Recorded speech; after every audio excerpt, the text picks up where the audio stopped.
तो दस्तावेज की शुरुआत पेज नंबर 1 से होती है और पहली हेडिंग है 1 एमीन परिचय और संरचना।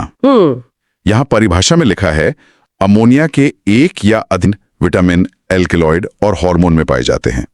और औषधि में लिखा है एड्रेनलिन और एफेड्रिन रक्तचाप बढ़ाने के लिए, नोवोकेन दंत चिकित्सा में निश्चेतक के रूप में, बेनेड्रिल प्रतिहिस्टामिन।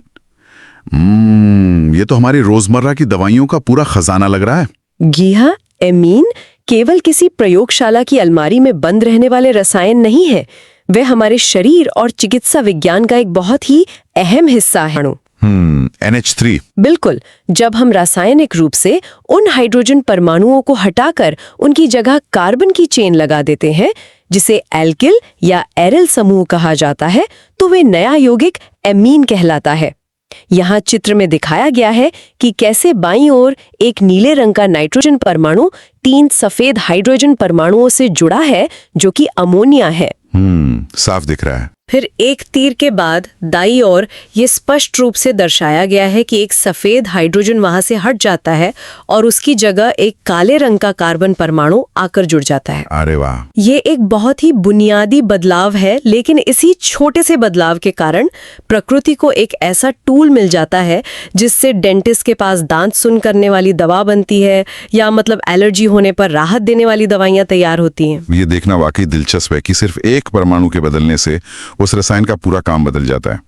अब हम नोट्स के पेज नंबर कोण 109.5 डिग्री से कम, जैसे ट्राइमेथाइलेमीन में 108 डिग्री। ठीक है। और इसका कारण बताया गया है असरभाजित इलेक्ट्रॉन युगल और आबंध युगल के बीच प्रतिकर्षण। बिल्कुल। इसके ठीक नीचे वर्गीकरण है प्राथमिक RNH2, द्वितीयक RNHR, तृतीयक R3N। अगर मैं इसे विजुलाइज करने की कोशिश करूं तो क्या ये एक ऐसे तिकोने पिरामिड की तरह है जिसके बिल्कुल शीर्ष पर इलेक्ट्रॉनों का एक खाली जोड़ा बैठा है जो बाकी के तीनों बॉन्ड्स को नीचे की तरफ दबा रहा है?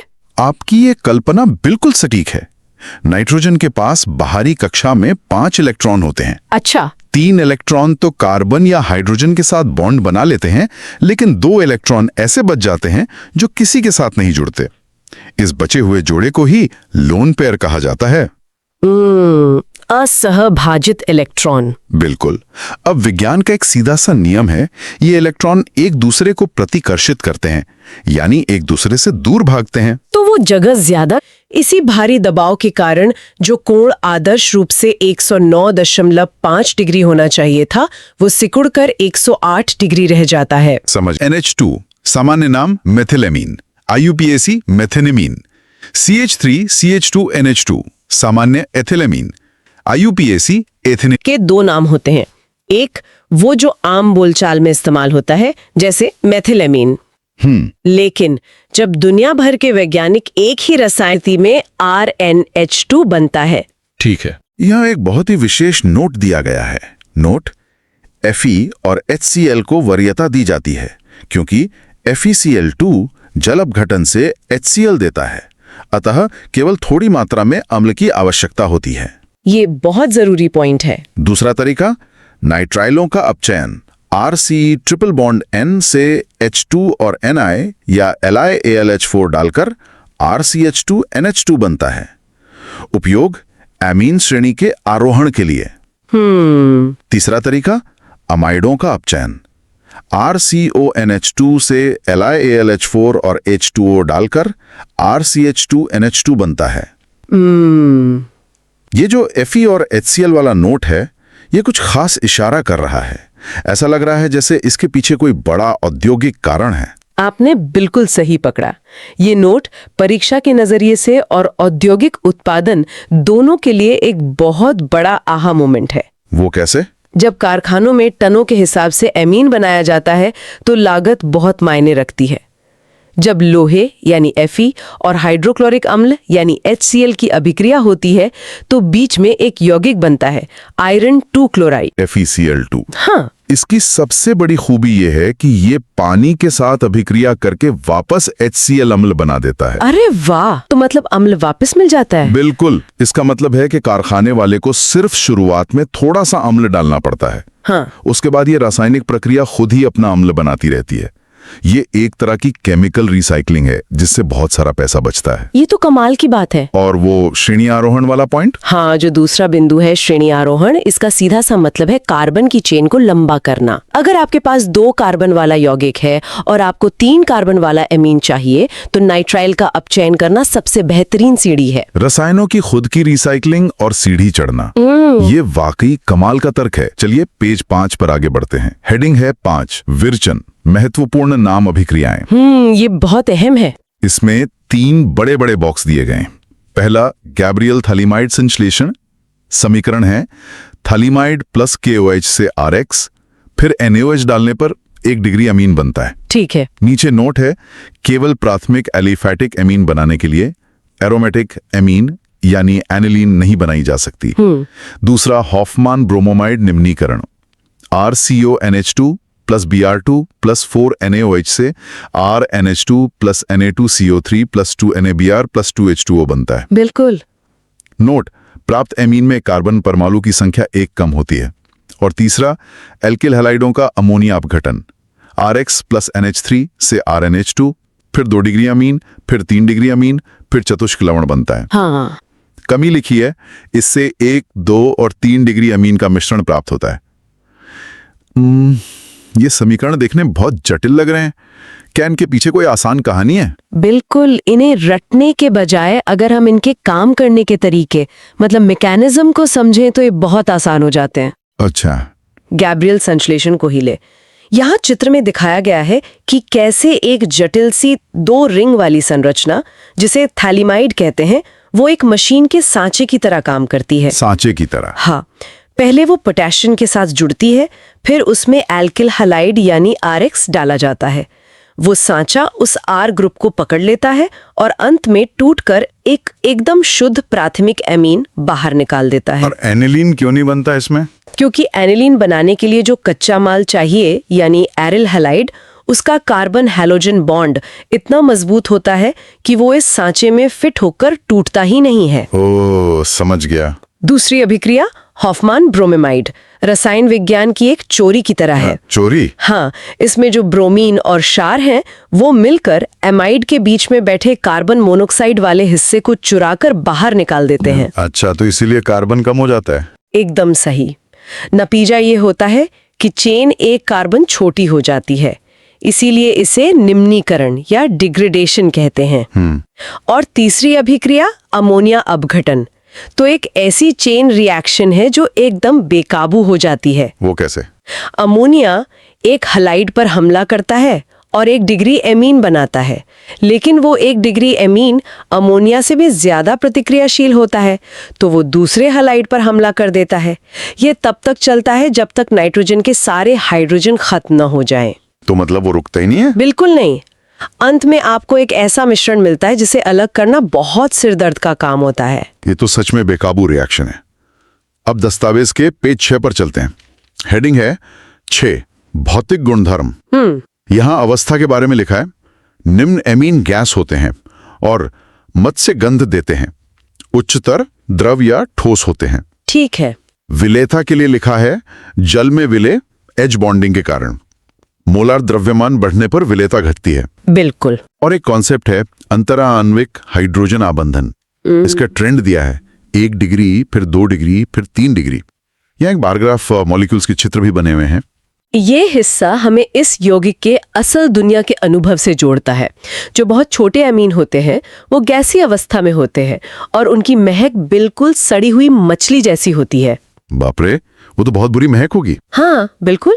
अब जब हम इनकी पानी में विलेयता यानी घुलनशीलता की बात करते हैं, तो पानी में घुलने की एक ही शर्त होती है, पानी के अणुओं के साथ दोस्ती करना, जिसे हम हाइड्रोजन बॉन्डिंग कहते हैं।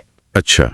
यहाँ चित्र में दिखाया गया है कि कैसे एक प्राथमिक या 1 डिग्री एमीन के पास नाइट्रोजन से जुड़े 2 हाइड्रोजन परमाणु मौजूद हैं, जो पानी के ऑक्सीजन के साथ बिंदियों वाली लाइनों के रूप में हाइड्रोजन बॉन्ड का एक मजबूत जाल बना रहे हैं।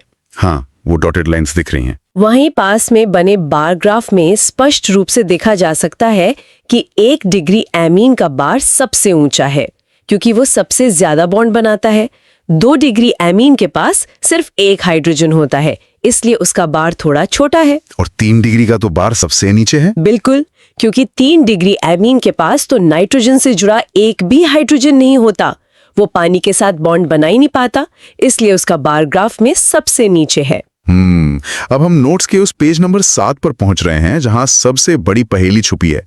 हेडिंग है 7, रासायनिक अभिक्रियाएं, क्षारकीय गुण।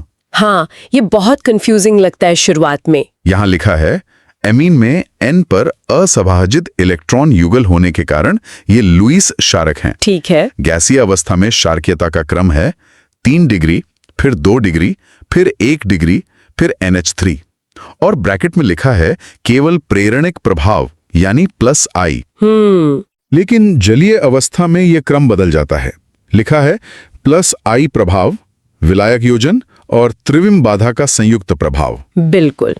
यहां R बराबर CH3 के लिए क्रम दिया है 2 डिग्री, फिर 1 डिग्री, फिर 3 डिग्री, फिर NH3। और R बराबर C2H5 के लिए है 2 डिग्री, फिर 3 डिग्री, फिर 1 डिग्री, फिर NH3। हाँ, ये अलग अलग क्रम है। साथ ही एक बॉक्स में है एनिलीन दुर्बल क्षारक है अनुनाद के कारण। मुझे एक बात समझ नहीं आ रही। गैसीय अवस्था में 3 डिग्री सबसे आगे है, लेकिन जलीय अवस्था में 2 डिग्री अचानक सबसे आगे कैसे हो गया? ये व्यवहार एकदम से बदल क्यों जाता है? ये रसायन विज्ञान का एक बहुत ही क्लासिक सवाल है, और इसे समझने के लिए हमें मॉलिक्यूल के माहौल को देखना होगा। क्षारक यानी बेस वो होता है जो खुशी खुशी अपने इलेक्ट्रॉन दान कर दे। ठीक है। SI प्रभाव कहते हैं। तो वो नाइट्रोजन को और इलेक्ट्रॉन देते हैं? बिल्कुल, ये तीनों मिलकर नाइट्रोजन को इतने इलेक्ट्रॉन देते हैं कि नाइट्रोजन एकदम अमीर हो जाता है और आसानी से अपने इलेक्ट्रॉन दान कर देता है। इसीलिए गैस में 3 डिग्री सबसे ताकतवर है। अच्छा, गैस में तो बात समझ आ गई। लेकिन पानी यानी जलीय अवस्था में कहानी पलट जाती है। जब नाइट्रोजन इलेक्ट्रॉन दान करता है तो उसे स्थिर रहने के लिए पानी के अणुओं को अपने चारों ओर जमा करना पड़ता है, जिसे विलायक योजन कहते हैं। अब 3 डिग्री अमीन के पास 3 बड़े बड़े कार्बन ग्रुप हैं। ये इतनी ज्यादा भीड़, जिसे त्रिविम बाधा या स्टेरिक हिंड्रेंस कहते हैं, पैदा कर देते हैं कि पानी के अणु पास आ ही नहीं पाते। ओहो, मतलब जगह ही नहीं बचती। एकदम सही। इसलिए जलीय अवस्था में एक बीच का रास्ता निकालना पड़ता है। 2 डिग्री अमीन एकदम सही संतुलन बनाता है। उसके पास इलेक्ट्रॉन देने वाले 2 ग्रुप भी हैं और पानी के अणुओं के लिए पर्याप्त जगह भी है। तो इसीलिए जलीय अवस्था में 2 डिग्री अमीन हमेशा सबसे अच्छा क्षारक बनकर उभरता है। बिल्कुल। और रही बात एनिलीन की, तो वो इसलिए कमजोर है क्योंकि उसका लोन पेयर बेंजीन रिंग के अंदर अनुनाद करने में यानी अंदर ही गोल गोल घूमने में व्यस्त हो जाता है। जब आपके इलेक्ट्रॉन घर के ही काम में उलझे हों तो आप उन्हें बाहर किसी और को दान कैसे करेंगे? घर के काम में उलझे इलेक्ट्रॉन, ये एनालॉजी तो इस कॉन्सेप्ट को हमेशा के लिए दिमाग में बैठा देती है। चलिए अब नोट्स के पेज 8 पर आते हैं। 8, पहचान परीक्षण। Lab tests. यहाँ 3 टेस्ट दिए गए हैं। पहला है कार्बेल अमीन अभिक्रिया केवल 1 डिग्री अमीन के लिए। अभिकर्मक CHCl3 + 3KOH। अवलोकन आइसोसाइनाइड की अरुचिकर गंध। ठीक है। दूसरा है HNO2 के साथ अभिक्रिया 1 डिग्री एलिफैटिक अल्कोहल और N2 गैस की बुदबुदाहट देता है और 1 डिग्री एरोमेटिक डायएजोनियम लवण देता है। बिल्कुल। तीसरा है हिंसबर्ग परीक्षण। अभिकर्मक बेंजीन सल्फोनिल क्लोराइड है। 1 डिग्री एमीन क्षार में विलय, 2 डिग्री एमीन क्षार में अविलय और 3 डिग्री एमीन अभिक्रिया नहीं करता। अगर कोई किसी प्रयोगशाला में जासूस बन जाए तो ये तीनों टेस्ट उसके सबसे बड़े हथियार होंगे। मान लीजिए 3 अज्ञात रसायनों के बीकर दिए गए हों। यहाँ चित्र में दिखाया गया है कि पहले हिस्से में एक टेस्ट ट्यूब है जिसमें से धुआं निकल रहा है। जब 1 डिग्री एमीन में क्लोरोफॉर्म और KOH मिलाते हैं तो आइसोसाइनाइड बनता है। इसकी बदबू इतनी भयंकर होती है कि सूंघते ही पहचान में आ जाता है कि ये 1 डिग्री अमीन है। मतलब बदबू से ही पता चल जाएगा। जब 1 डिग्री एलिफैटिक अमीन में HNO2 डालते हैं तो नाइट्रोजन गैस बनती है और पानी में बुलबुले यानी बुदबुदाहट पैदा करती है। और ये हिंसबर्ग वाला चित्र? तीसरे चित्र में हिंसबर्ग परीक्षण को 3 अलग अलग बीकर के माध्यम से समझाया गया है। जब 1 डिग्री अमीन में ये खास अभिकर्मक डालते हैं तो जो नया यौगिक बनता है वो क्षार में पूरी तरह घुल जाता है। ठीक है। 2 डिग्री अमीन में यौगिक तो बनता है, लेकिन वो घुलता नहीं, अलग थलग पड़ा रहता है। और 3 डिग्री अमीन तो इतनी भीड़ भाड़ वाला होता है कि वो इस अभिकर्मक के साथ कोई अभिक्रिया ही नहीं करता। इस तरह तीनों को बड़ी आसानी से अलग किया जा सकता है। जासूसी का काम पूरा करने के बाद अब हम पेज नंबर 9 पर आते हैं, जहां एक बहुत ही महत्वपूर्ण हेडिंग है 9, एनिलीन की इलेक्ट्रॉन रागी प्रतिस्थापन अभिक्रियाएं। ये परीक्षा के लिए बहुत जरूरी है।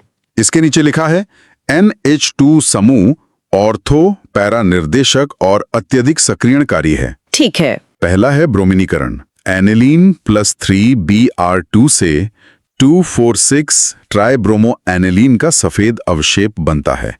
नोट लिखा है एकल उत्पाद पाने के लिए एसिटिलेशन द्वारा परिरक्षण करें। बिल्कुल। दूसरा है नाइट्रोकरण। यहाँ एक पाई चार्ट बना है। उत्पाद प्रतिशत है पैरा 51%, मेटा 47%, ऑर्थो 2%। कारण लिखा है अम्लीय माध्यम में एनिलीनियम आयन का बनना, जो मेटा निर्देशक है। हाँ। तीसरा है सल्फोनीकरण। सल्फेनिलिक अम्ल से ज्विटर आयन बनता है। ठीक है। और एक लाल बॉक्स में है एनिलीन फ्रीडल-क्राफ्ट्स अभिक्रिया नहीं देता क्योंकि AlCl3 के साथ लवण बना लेता है। मुझे यहाँ नाइट्रोकरण में एक अजीब बात लग रही है। ऊपर लिखा है कि NH2 समूह ऑर्थोपैरा निर्देशक है, तो फिर अचानक ये मेटा उत्पाद 47% कैसे बन गया? ये तो नियम के एकदम खिलाफ लग रहा है। यही इस पन्ने का सबसे बड़ा ट्विस्ट है और परीक्षा में बार बार पूछा जाने वाला सवाल भी। सामान्य स्थिति में एनिलीन का NH2 समूह आने वाले किसी भी नए समूह को बेंजीन रिंग की ऑर्थो या पैरा जगहों पर ही भेजता है। तो फिर मेटा कैसे बना?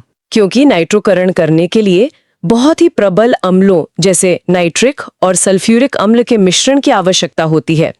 यह माध्यम इतना अधिक अम्लीय होता है कि एनिलीन का NH2 समूह तुरंत एक H+ आयन ग्रहण कर लेता है और एनिलीनियन आयन में बदल जाता है। अच्छा, रूप बदल लेता है। हाँ, और ये रूप बदलते ही इसका स्वभाव भी बदल जाता है।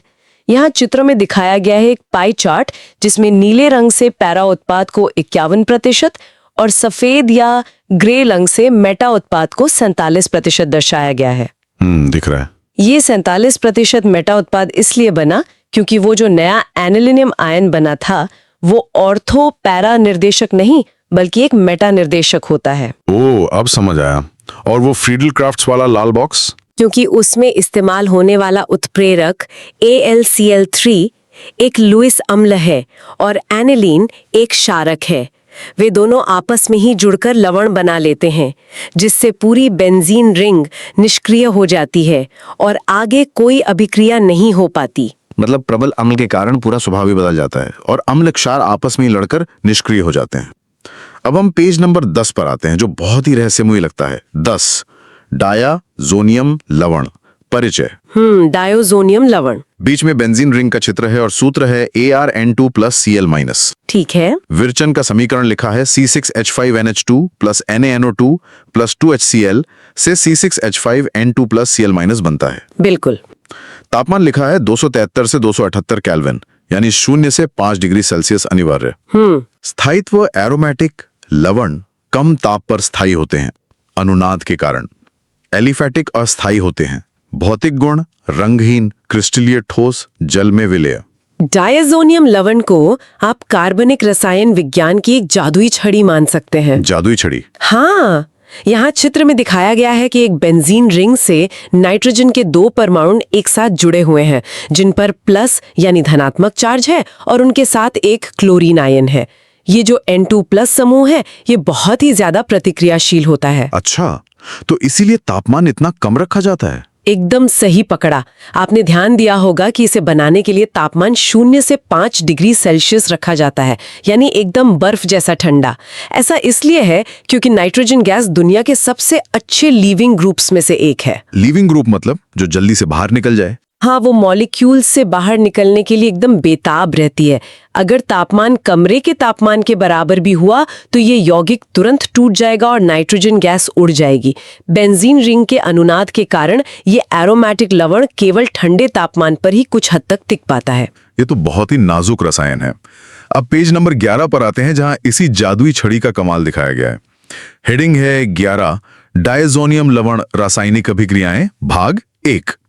ये बहुत बड़ा डायग्राम है। हाँ, इस पेज पर एक बहुत बड़ा डायग्राम है, मैं पढ़ता हूं। बीच में एक नीला घेरा है जिसमें डायजोनियम सॉल्ट ArN2+ लिखा है और इस घेरे से 8 अलग अलग दिशाओं में तीर निकल रहे हैं। ठीक है। एक H2O वार्म करने पर फिनॉल, 2 CuCl और HCl से क्लोरोबेंजीन, 3 CuBr और HBr से ब्रोमोबेंजीन, 4 CuCN और KCN से बेंजोनाइट्राइल, 5 Cu और HCl से क्लोरोबेंजीन, 6 Ki वार्म करने पर आयोडोबेंजीन, 7 HbF4 से फ्लोरोबेंजीन और 8 H3PO2 से बेंजीन। जैसा कि मैंने कहा था, ये एक जादुई छड़ी है। यहाँ चित्र में दिखाया गया है कि कैसे बीच में मौजूद एक डायजोनियम सॉल्ट के नीले घेरे से 8 अलग अलग तीर निकलकर 8 बिल्कुल अलग यौगिक बना रहे हैं। हाँ, ये तो एक हब की तरह लग रहा है। बिल्कुल, ये एक मास्टर हब की तरह काम करता है। चूंकि N2+ समूह बहुत आसानी से बाहर निकल सकता है, इसलिए आप उसकी जगह लगभग कुछ भी लगा सकते हैं। अच्छा। हाँ, अगर बेंजीन रिंग पर फ्लोरीन, क्लोरीन, आयोडीन, साइनाइड या OH यानी फिनॉल कुछ भी लगाना है तो डायजोनियम लवण से शुरुआत कीजिए। बस अलग अलग रसायन डालते जाइए। गर्म पानी डाला तो फिनॉल बन गया, Ki डाला तो आयोडोबेंजीन बन गया, और अगर पूरी तरह से N2 को हटाकर वापस एकदम सादा बेंजीन बनाना है तो H3PO2 डाल दीजिए। कन्वर्जन के सवालों के लिए ये एक मास्टर चाबी है। ये तो सच में मास्टर चाबी है। अब हम पेज नंबर 12 पे आते हैं। 12 युग्मन अभिक्रियाएं या कपलिंग रिएक्शंस। महत्व लिखा है रंजक या डाई उद्योग में उपयोग। ठीक है। 2 रिएक्शन दिए गए हैं। पहला, benzene diazonium chloride plus phenol NaOH और H2O के साथ गर्म करने पर p हाइड्रोक्सीएजोबेंजीन बनता है जो कि नारंगी रंजक है। बिल्कुल। दूसरा, डायजोनियम क्लोराइड प्लस एनिलीन से p-एमिनोएजोबेंजीन बनता है जो कि पीला रंजक है। यह हिस्सा रसायन विज्ञान को सीधे हमारी आंखों के सामने रंगों के रूप में पेश करता है। हमारे कपड़ों पर जो रंग बिरंगी डाइज होती हैं, वे इन्हीं अभिक्रियाओं की देन है। अरे वाह! यहाँ चित्र में दिखाया गया है कि कैसे एक डाइएजोनियम सॉल्ट की रिंग और एक फिनॉल या एनिलीन की रिंग आपस में जुड़कर एक लंबी संरचना बना लेती हैं। इन दोनों रिंग्स को जोड़ने वाले पुल में नाइट्रोजन नाइट्रोजन डबल बॉन्ड होता है।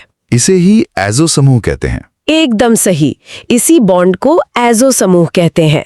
विज्ञान का नियम है कि जब अणु इतने लंबे और इस तरह के बॉन्ड वाले हो जाते हैं तो वे प्रकाश की कुछ खास किरणों को सोख लेते हैं और हमें चमकीले रंग दिखाई देते हैं। तो इसलिए रंग आते हैं। हाँ, जब फिनॉल जुड़ता है तो नारंगी रंग की डाई बनती है और जब एनिलीन जुड़ता है तो पीले रंग की डाई बनती है। सोचिए, 2 रंगहीन रसायनों के मिलने से इतने खूबसूरत रंग पैदा होते हैं। तो विज्ञान का ये रंगीन रूप बहुत ही आकर्षक है। अब हम पेज नंबर 13 पे आते हैं। 13 महत्वपूर्ण तथ्य। ये एक समरी जैसा है। इसमें 4 बॉक्स हैं। पहला है जैव सक्रिय यौगिक एड्रेनेलिन और इफेड्रिन में द्वितीयक यानी 2 डिग्री एमिनो समूह होता है। ठीक है। औषधियां नोवोकेन निश्चेतक बेनाड्रिल तृतीयक यानी 3 डिग्री एमिनो समूह। बिल्कुल। मैल सफाई चतुष्क अमोनियम लवण का उपयोग पृष्ठ सक्रियक या सर्फेक्टेंट्स के रूप में होता है। और गंध निम्नतर एलिफेटिक एमीन की गंध सड़ी हुई मछली जैसी होती है। ये पन्ना ये साबित करता है कि जो कुछ भी हमने अब तक पढ़ा वो सिर्फ थ्योरी नहीं है। जब चोट लगती है या डर लगता है तो शरीर में जो एड्रेनलिन दौड़ता है वो और कुछ नहीं बल्कि एक 2 डिग्री एमीन है। अच्छा, तो वो भी एमीन है। हाँ, एलर्जी होने पर राहत देने वाली बेनाड्रिल एक 3 डिग्री अमीन है। यहाँ तक कि कपड़े धोने वाले डिटर्जेंट में जो सफाई करने वाले रसायन होते हैं वे चतुष्क अमोनियम लवण होते हैं जो पानी के साथ मिलकर मैल को खींच निकालते हैं। अब हम अंतिम पड़ाव पर हैं, पेज नंबर 14। कार्बनिक परिवर्तन रोड मैप। हाँ, फ्लो चार्ट। यहाँ एक फ्लो चार्ट है। नाइट्रोबेंजीन से FeHCl डालने पर एनिलिन, फिर NaNO2 HCl डालने पर डायजोनियम सॉल्ट, फिर CuCN से बेंजोनाइट्राइल और अंत में H2OH+ से बेंजोइक अम्ल। बिल्कुल। नीचे 2 ट्रिक हैं। श्रेणी आरोहण यानी स्टेप अप, RX से KCN डालकर RCN, फिर अपचयन से RCH2NH2 और श्रेणी अवरोहण यानी स्टेप डाउन एमाइड में Br2 और NaOH डालकर RNH2। परीक्षा से पहले रिवीजन के लिए ये पन्ना एक बेहतरीन टूल है। यहाँ चित्र में दिखाया गया है एक फ्लो चार्ट जो एक के बाद एक डिब्बों में आगे बढ़ रहा है। ये दर्शाता है कि कैसे हम एक यौगिक से दूसरे यौगिक तक की यात्रा कर सकते हैं। और ये स्टेप अप और स्टेप डाउन, जो श्रेणी आरोहण है उसे एक सीढ़ी चढ़ना मान सकते हैं। जब भी कार्बन की चेन लंबी करनी हो तो साइनाइड यानी KCN का इस्तेमाल करें और श्रेणी अवरोहण सीढ़ी उतरना है।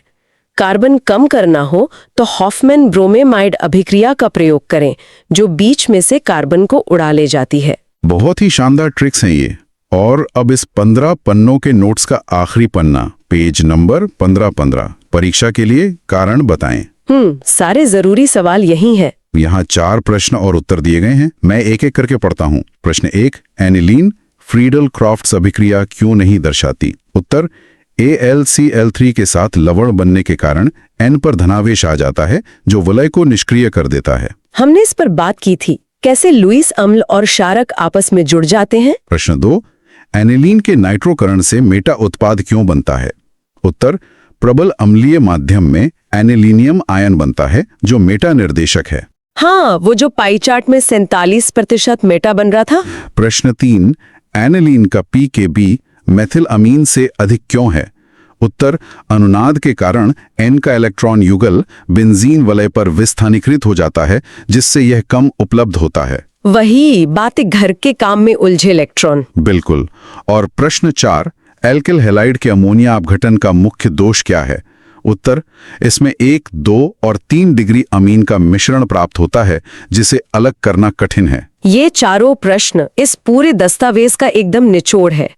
हमने इन सभी पर विस्तार से चर्चा की है। दोस्तों, हमारे पास NCERT, NCERT की साइंस की नोट्स क्लास 6 से लेकर क्लास 12 तक पूरी तरह उपलब्ध है। आप इन सभी PDF नोट्स का प्रिंट आउट भी निकलवा सकते हैं और ये सभी सामग्री बहुत ही कम कीमत में प्रदान की जा रही है। आपको यह भी मालूम होना चाहिए कि लगभग सभी प्रतियोगी और स्कूल स्तर की परीक्षाओं में पूछे जाने वाले प्रश्न NCERT से ही आते हैं, इसलिए यह सामग्री आपके लिए बेहद उपयोगी साबित होगी।